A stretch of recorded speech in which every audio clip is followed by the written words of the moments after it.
Oh, all right, G Lane. Good morning. What do you got there? That looks familiar. This is that.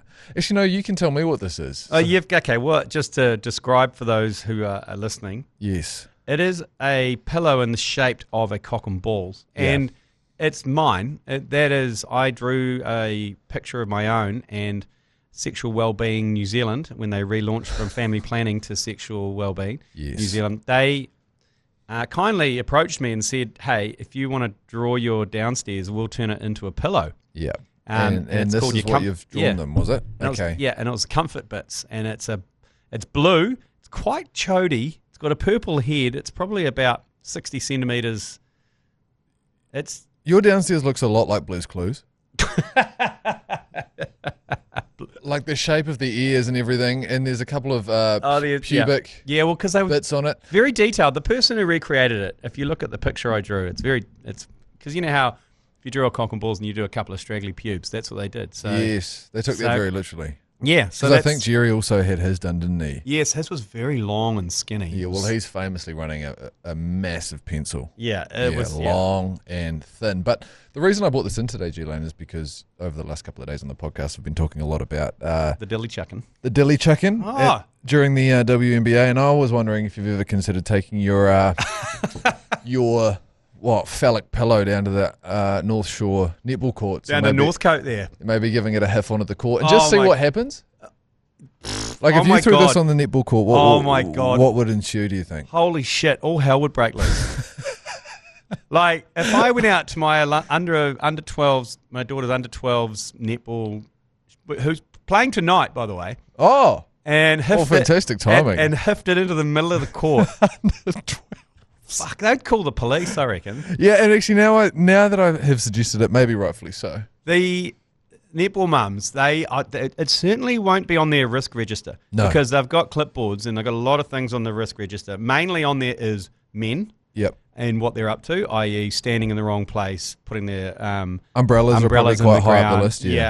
Just generally just being a bit useless and just kind of normal. Do you think anywhere on the clipboard it says anything about a middle-aged man coming in with a phallic-shaped pillow and hiffing it on our under-12s netball game? Well, given the news recently around the dilly chucking in the WNBA, surely it's on their radar that, there could be a chance that someone throws something onto the court and what to do. Is there risk assessment management meetings going on at the moment saying, hey, we've seen what's happening in the States. We have to be prepared for this. I wouldn't put it past those netball mums. Yeah. They put the sea into crazy, man.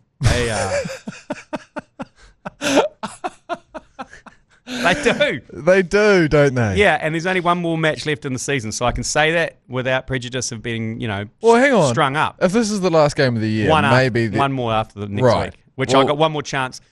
I will only do it if I can drone that in and drop it. I ain't staying anywhere near the court. I see, yeah. Maybe drop it from the clouds. I think last game of the season is an opening, though.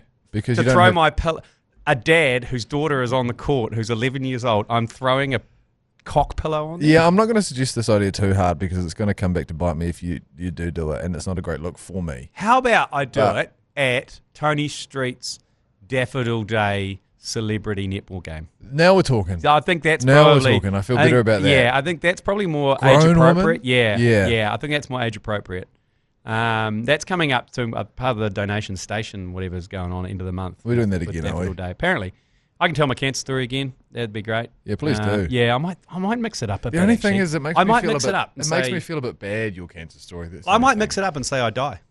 But you can throw that thing because you've had cancer. Yeah, that's true, actually. Yeah, so you can hiff that big old pillow dick. Yep. Hey, if I raise money, if we manage to raise some money for Daffodil Day. And auction it off. Auction off the pillow dick. Say if we get to $1,000, I'll biff my giant pillow cock onto the court for Tony Street's celebrity netball game. Well, there you go. But I don't know. Are we going to start a give a little or something? How do you do that? That's a good idea. But who are you donating the money to? Daffodil Day. Right, okay. Cancer Society. Yeah. Well, that's nice. Doing it for cancer. Yeah. And then I'll auction it off. Okay. Yeah. That's good. Let's work with that. I think that's a better idea. It's a good charity angle. The North Shore juniors, netball courts and just having it on a juniors game of netball there. Yeah, that was highly inappropriate. Yeah, I now upon reflection, it wasn't a great recommendation. And disrespectful for the netball mums. They give up a lot of time to run that centre. They do. I think we've got the title of the episode though. Netball mums put the C in crazy. Oh fuck. We do.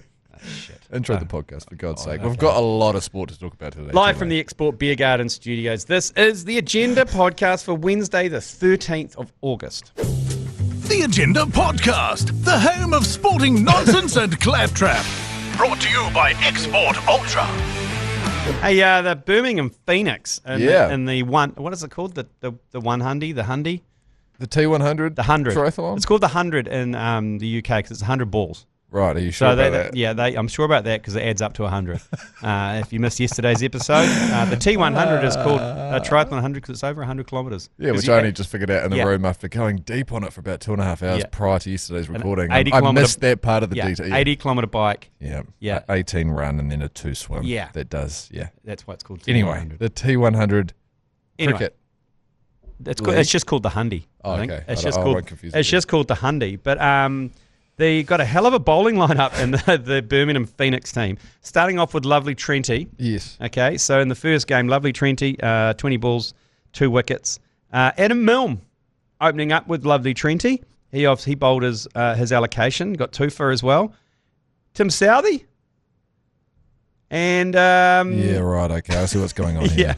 And you got Benny Howell, Jacob Bethel, Liam Livingston, and Dan Mosley. But the top 3 are all old school New Zealand opening bowlers. I'm trying to figure out here who was the coach for this side. And also, I didn't know Southey was still playing, to be honest. I thought he'd hung up the boots completely, but there you go. He's rolling his arm over for the Birmingham Phoenix. You just need to add Vittori in there, who is the coach, by the way. Yes. And the hairy Jav. Oh, right. Okay, so he's the coach. Yeah. Oh, shit. So add that in there. Put the hairy Jav in there, and it's the 2015 World Cup bowling attack. That's incredible. I mean, it is. What is our T20 side thinking when we look at the Birmingham Phoenix lineup going, hang on, isn't that our best bowling? You know what I mean? Like, at the Black Cap selectors going, hang on, potentially our best bowling lineup that we could put on a field right now is playing in this 100 league over in the UK. Yeah, it's a good time, the Hundy, apparently. But Vittori is Sunrisers Hyderabad. He is the director of cricket for Hyderabad. Right, okay. And apparently they own the Birmingham Phoenix as well. So he's over there managing that one. So Jesus it's the same franchise. Christ, how much money is he making at the moment? A lot? Is he doing all right? Yeah, he probably needs to spend more time with his family, but I think... but we've talked about that before. That's we all need to do that. Jeez, Tim Southey, he's in his gears there. He bowled all right. No, he didn't bowl all right. He got pumped for 42 off his 20 balls. But he should give it up. Yeah, I think just move back onto the coaching bench with Vittori. But that hell of a drinking squad for Vittori, though. Yeah. That's good to see. In other cricket news, the Proteas are back. Yes. South Africa beat the Aussies in the second T20 with Devald Brevis smashing 125 off 56 balls. Now, Devald Brevis means absolutely nothing to me. You won't want to hear his post-match interview. Right, okay, why is that? Because he liked to thank the Lord Jesus for blessing him with the skills and all that shit. I've always said that you've got to be the most fearful of those that play sport for the Lord. Because it's bigger than just themselves, He was very blessed.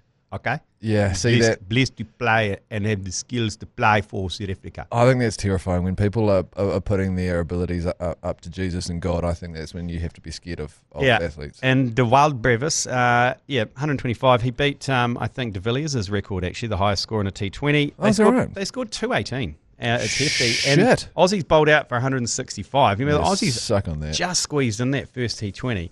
So this is this is a rare loss for Aussie. They've got under Mitch Marsh. So he's won 23 out of 25 games in T20s as captain. Is that right? In a row. That's amazing, isn't it? So they've lost this one, so suck on that. The Aussies up in sweaty muggy old Darwin. They have a lot of short form cricketers to select from, don't they? Oh shit, yeah. They like their 4th, 5th, 6th T20 side. Hypothetically, if you were to kind of get that many squads, I still think they compete with some of the best nations in the world. They're so good at short form cricket now. Oh no, you look at the Big Bash or whatever. You've got players coming out of nowhere. Oh mate, Tim David terrifies me. Yeah, 6 foot something. I don't know. He looks about 7 foot on a cricket field, doesn't he? He does, and he wears all those big chains and stuff, which does irk me a little bit. But I'm sure he does it on purpose. But the series is 1-1. I think the next one's in a couple of days. The decider. It's only a three match series. This one. So that'd be interesting to watch. Not a bad time to have on as well, just in the evening. Yep. What about Motherfucker? Motherfucker? I'm not sure how Motherfucker went. That's why I was slightly removed from this conversation. I was trying to find out how the Motherfucker went. But sorry, he couldn't stay out of game one. So he couldn't. So I'll see if that Motherfucker did all right. Hang on, I feel like there's a TH creeping into Motherfucker. No, that's good. That's better. I just wanted to make sure that we're not disrespecting him in any way. I want Motherfucker to bowl out fuck as a man. That'd be good. Kiri O'Keefe. I reckon it's Mark Wall you got to worry about. I reckon it's Junior, because Junior lost it on fuck as a man. And one time in a panel show, and once he gets hold of Motherfucker again, because he was the only one that really leant into Motherfucker. Everyone else called him Motherfucker. Where are we at on Junior? I quite like him. I flip flop because if you catch him during the third session of a test, he's just always grumpy and talking about what he'd be doing if he was out there. I quite like him, and but then he seems to have a sense of humour at times, like this, fuck as a man situation. But also, the fact he's called Junior is annoying because his actual nickname was Afghanistan, which was the Forgotten War. So it's why, and it pisses me off that it's like it's PC gone mad. Yeah, the commentary team don't go, what's going on down there, Afghanistan? Yeah. Instead of Junior. I mean, maybe, look, people are thinking things are coming back round. Yeah, maybe. Maybe by the time 2030 hits, or I don't know, a couple of World Cups away, we are crossing down to Afghanistan on the sideline. It is the Forgotten War. Now, that must be pretty close to all the sport we have to discuss today. No, got some exciting news. Shit. We're going to dip our toe into fantasy rugby. Yeah. Now, I struggle to get my head around fantasy rugby purely because there's a lot of stats, a lot of breakdowns. How do you reward players? How do you not? Well. But whereas league is simple, it's meters gained, tackles, carry meters, all that. It's actually pretty cut and dry. So we're going to dip our toes into the Rugby Championship fantasy. That's right. So we've got our own league. The easiest way to enter is just head along to the Caravan Facebook page. Yeah, okay. That's where all the details are. That's where the league code is. That's where a link is to the fantasy league that we are playing. Champagne Rugby is the league name. That's right. There's about an 8-9 letter code that you have to put in with a couple of zeros and a few O's, and it's all a little bit confusing. Yep. But if you just head on to Facebook, follow the Caravan, and there's a whole bunch of details pinned to the top of the page there. If you want it, we'll put the code in the description of the podcast as okay. well. Nice. Hit it in the description. Hit the code there. Join us. If you haven't played it before, neither have we. So we will fumble our way through this together. I've got a list of the point scoring, and I'm not going to go through it because it confuses the shit out of me. All I'm going to say is you get rewarded. Most get rewarded for a try. Yes. Makes sense. And then under that is a successful 50-22. That's interesting, isn't it? 10 points for a successful 50-22. Yeah. Try assist 9. I think I'm just going to concentrate on try assists and tries. Yep. Don't overthink it. Obviously, you get a lot of rewards for your first 5, your conversions, and your penalties, but you get negatives for misses. Yeah. It's a lot like Premier League fantasy. If those listening have played that, you get $100 million budget. Yeah. Hypothetical 100 mil, and then you get to spend that across your 15 players. Will Jordan, for example, was 10. So that's. Can I put a South African in our team? Yes, you have to select. I believe I'm having a look over at Jojo to clarify this, but I think it's about 4. 3. You have to have 3. Are you telling me I have to pick a South African? You have to pick 3, mate. Three South Africans in my team. That's right. Yeah. 3 South Africans. No way I have allowed 3 South Africans. If is there any foreigners playing in there? But for a scrum, not a scrum run out, one outright. You're going to get those fucking South Africans in there. You're going to get 3 points. So front row, just front row, South African front row. Well, that's what I've done. No, but then they replace them, so you get only get points for 0 to 60 minutes and 60 minutes. Yeah, these are the things you got to think about. Anyway, have you seen Rassie Erasmus? He's released his team to play Australia on Monday. He releases them so early. Why is that? And he releases the wider squad. He gave the craziest press conference where he's like... Why does he do this? Is he fucking with us? So he goes, it's so you guys can argue about who you think I'm going to select and we would get on with the job, okay? You guys go away and you make up your stories and you do whatever. We're going to do our job, okay? I quite like it, actually. And train. But here is the team. I quite like it. 48 hours before the game, they have to submit their team. Right. And their playing team. He's just given the squad. Okay. Yeah, he's full crazy. I love him. Yeah, he is full crazy. He's full crazy. I think I'm worried that Razor's not going full crazy to match his crazy. Oh, he definitely is. Because we hired him because he was crazy. He did some crazy shit. He's not as crazy as Racing. I think he's more crazy just in personality, but in actual playing and his actual philosophy is quite straight. And you have to be careful to not confuse crazy with just a bit strange. Yeah, that's true. And that's no disrespect to Razor. I think he is strange in all the right ways, but I don't think he's crazy. No. Like Rassi is. He's eccentric. He's eccentric? Yep. Jeezy goes good on one of those no handlebar, what are those called? Like hoverboards? Oh, yes. Segway thing. Segways, Oh, yes. not until he crashed. I remember him fanging around the... that's a good point. He did go ass of a tit, didn't he? He stacked right in front of all the spa pools at the Black Clash. But was it about 4 or 5 years ago at the Black Clash where he was just running amok doing circles around Hagley Oval? That was great stuff.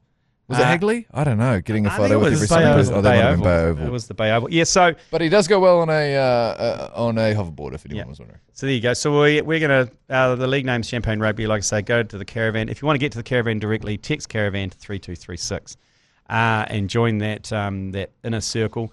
And got a bit of a bone to pick with you, Joe Jury, because you're starting to release footage on there and images on there that haven't made it to social media, and rightly so. And I know you've got quite a significant dossier.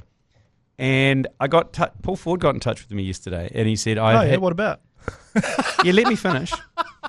About the BYC today? No, he screen grabbed the... Is there an episode coming up today? He screen grabbed the message correspondence between you and him. Right. You requesting the full bodybuilding video of me entering Mr. Wellington. Yep. Back in the kind of early 2000s. Any reason for that? I'm just doing it as Paul was like, I've got this. I feel like I need to have someone else have hold of this. Oh, so he's approached you? Yeah. Oh, okay. Yeah, he might have. The conversation looked very much like you were mining him for the content. No, he might have cropped that out of the screen grab. So yeah, he said I need to pass this on to someone else. It's just a bit of double security, just in case something happens to me. Is he having to clear out of the filing cabinet or something? Well, just, you want to, what is it, diversify your portfolio. Yeah, you do. Yeah, okay. Spread things out. Yeah. Right, So okay. So I was you're... more than happy to take that. And if we get 10,000 members on the Caravan, I'll release it. Right. Oh my, well, you hit it her first. I've never seen this video. Oh, geez, I'd kill to see it. 10,000, okay. Well, you've already put the, what are we sitting You at? put the banana photo up, of a banana going up my ass. No, that was Matt Heath. And was that just for shits and giggles? That was Matt Heath's contribution, but someone else said 2,000 members and Matt Heath reveals the Shocker and Re-Rocker. Oh, I can tell you that one. Okay, so here we go. What have we got? For free. Since he was so quick on the draw with the chocolate-covered frozen banana. Is that him in that photo? He blows himself out. And good news for you, G Lane. The Caravan is only currently sitting at 379 members. Oh, my God. There's no way it's getting to 10,000, so that's safe. Okay. We'll take a quick... Did you just Grim Lane curse yourself? Be very careful, mate. Be very careful. Okay, a quick break because I got some cage fighting news. Donald Trump is going to cage fight. Oh, Jesus. So can you remember... Oh, you would be a bit young, Mashy. You're a bit too green. Sprightly, yep. But Donald Trump was heavily involved in WWF for a while. He was good mates with Vince McMahon, and there was quite a few wrestling fixtures which involved Donald Trump, and he actually fought one time and fought Vince McMahon. Well, he's a showman, isn't he? And now he's so this makes sense. He's got the UFC so the day that the United States marks their 250th anniversary of its founding, Donald Trump has got Dana White from the UFC, and they're going to host a UFC fixture on the front lawn of the White House. Yeah. Fuck, it's good. I mean... It's so crazy. It's so good. I love it. So is he going to... Are tickets available for this event? Of course, yeah. I think they'll... Is it a pay-per-view? Sure, pay-per-view for sure, but... And who's fighting? No idea yet, because it's going to be July the 4th next year, so it's on July the 4th. Oh, so the idea is that it's a proper UFC event? Yeah. What the fuck? It's great stuff. I kind of want, I kind of want to go. Wow, I'd say tickets will be pretty hard. It's going to be like a pop-up, so I'm not sure how many people they can get in. I mean, come on, it's a pop-up UFC fight night on the front lawn of the White House. So what more would the founding fathers of the United States want than a whole lot of dudes in underpants punching and kicking the crap out of each other on the front lawn of the White House. Have you ever thought that movie Idiocracy was pretty close to the reality of the United States? Yeah. This is even more Yeah. heading home. Is it on The UFC Simpsons? Simpsons must have covered it. Probably. It feels like a real full circle moment, doesn't it? This is how pretty much America started. Hey, So why not? Also, end it here. I've just been given some more information on the caravan. If we get to 500 members, which we're at 350 now, Yeah. Joe Jury's going to release Lee Hart pole dancing. Now, I've seen that video, Oh, I haven't seen that video. and all I'm going to say is, God bless the engineer who put that pole in, because yeah. it is holding on for dear life and it survives. The structural engineering it would have taken to make sure that pole did not come down. It's. Where was the pole dancing? Where I was the pole? can't reveal that. But if you get to 500, that pole dance comes out. When you release that video, Joe Jury, would you mind including some details? Where the pole is? Yep, we can do that. People involved in the situation, what the context of the evening? It was just before he died, or almost died. Almost got hit by the bus. Yeah, the bus incident. There was also the I'm not even 100% sure if the I'm familiar clear with the bus clear incident. plastic wall as well. He wore into. Was it in Auckland? Yes. Okay, that's Ponsonby. Oh. Okay, well, let's get straight into some yours pleases, okay? Yeah, Because it's a Wednesday. She's a bit slow going on here, but first one. Yours, please. Brought to you by Export Ultra. Oh, yeah. Hit me.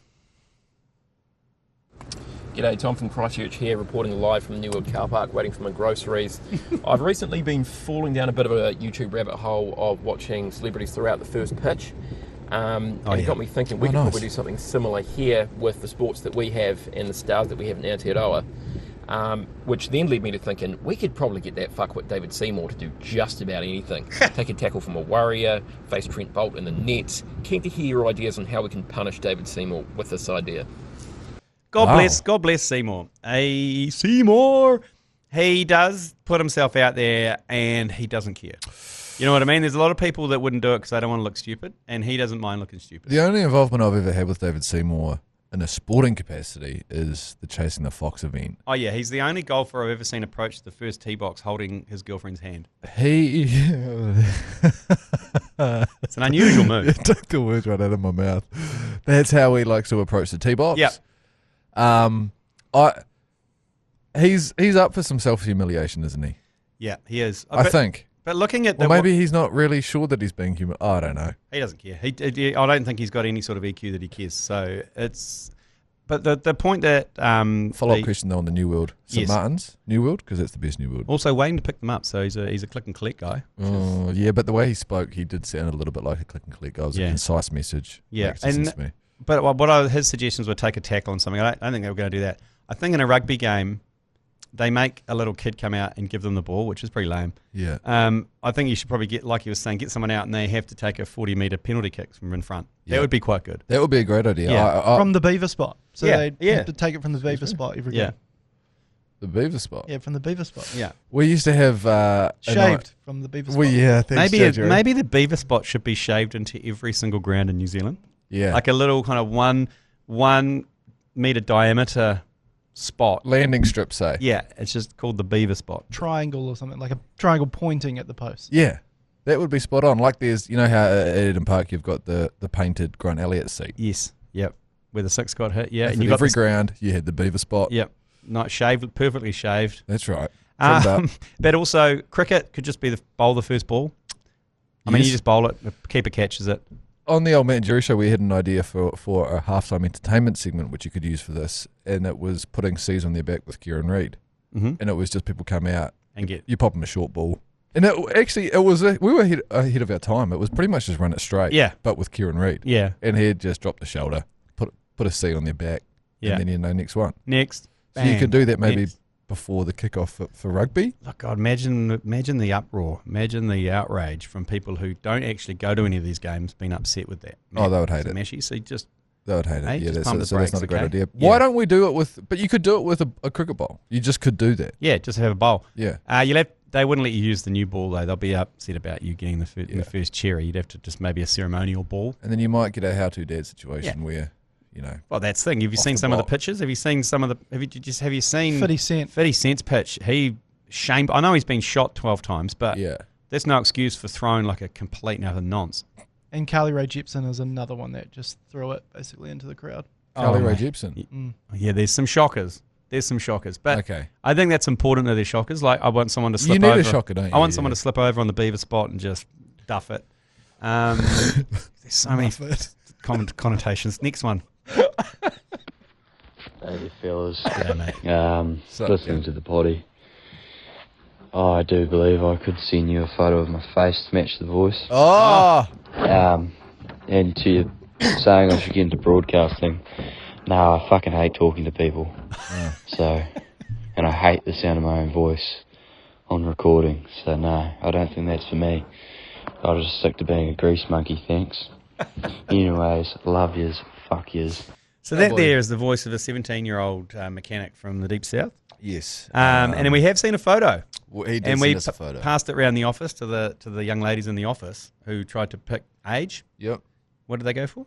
I don't know, but they were quite impressed, weren't they? He was quite a handsome man. They said early 20s, didn't they? They said early 20, 20s. 22. Okay. So he'd be pretty happy with that. Yeah, I don't know. I'd say so. Would he be happy with that? He's got good pipes. Great like pipes. I was saying, it's pipes that have already seen a lot of whiskey and durries, though. Yeah. And just because you don't like the sound of... If you don't like the sound of your own voice, that you'd be sharing that trait with a lot of people in broadcasting. I can't stand sound. Yeah, I can't listen to... No one in this room listens back to anything that we do. No. So... Not in this room. Not in this room. Right now.